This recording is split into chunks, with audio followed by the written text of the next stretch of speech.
सुदर्शन चक्र धार्मिक पुराणों के अनुसार सबसे विनाशक हथियारों में से एक है। श्री कृष्ण के सुदर्शन चक्र से जुड़ी कई कहानियां पुराणों में मिलती हैं।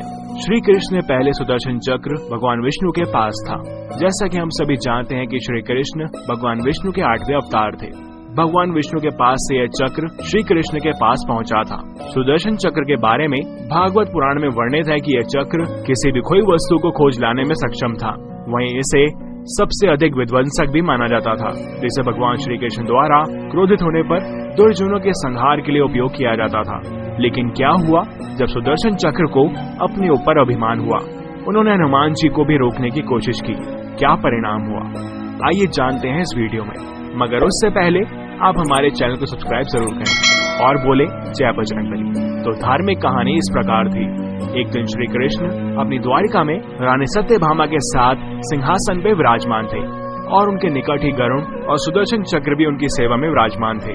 बातों ही बातों में रानी सत्यभामा ने व्यंग्यपूर्ण लहजे में पूछा, हे प्रभु, आपने त्रेता युग में राम के रूप में अवतार लिया था। सीता आपकी पत्नी थी, क्या वे मुझसे भी ज्यादा सुंदर थी?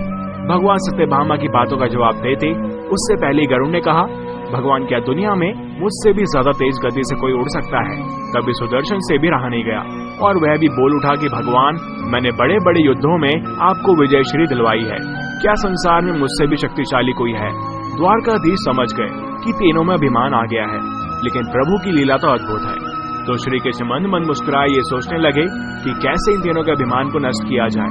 तब भगवान ने फैसला लिया और गरुड़ से बोले कि गरुड़, हनुमान को बुला लाओ। उनसे कहना कि भगवान राम माता सीता के साथ उनकी प्रतीक्षा कर रहे हैं। गरुड़ भगवान की आज्ञा लेकर हनुमान को बुलाने के लिए उड़ चले। इधर श्री कृष्ण ने सत्यभामा से कहा कि देवी, आप सीता के रूप में तैयार हो जाएं। और स्वयं श्री कृष्ण ने राम का रूप धारण कर लिया। तब श्री कृष्ण ने सुदर्शन चक्र को आज्ञा देते हुए कहा कि तुम महल के प्रवेश द्वार पर पहरा दो और ध्यान रहे कि मेरी आज्ञा के बिना महल में कोई भी प्रवेश ना करने पाए। सुदर्शन चक्र ने कहा, जो आज्ञा भगवान। और भगवान की आज्ञा पाकर चक्र महल के प्रवेश द्वार पर तैनात हो गया। गरुड़ ने हनुमान के पास पहुंचकर कहा कि हे वानर श्रेष्ठ, भगवान राम माता सीता के साथ द्वारका में आपसे मिलने के लिए पधारे हैं। आपको बुला लाने की आज्ञा है। आप मेरे साथ चलिए, मैं आपको अपनी पीठ पर बैठाकर शीघ्र ही वहाँ ले जाऊंगा। हनुमान जी ने उनसे कहा कि आप चलो, मैं आता हूँ। गरुड़ ने मन ही मन विचार किया कि हनुमान जी तो वृद्ध हो चले हैं, ये कैसे जल्दी पहुँचेंगे। जिसके बाद हनुमान जी के कहने पर गरुड़ द्वारका के लिए उड़ चले। लेकिन जैसे ही वो महल में दाखिल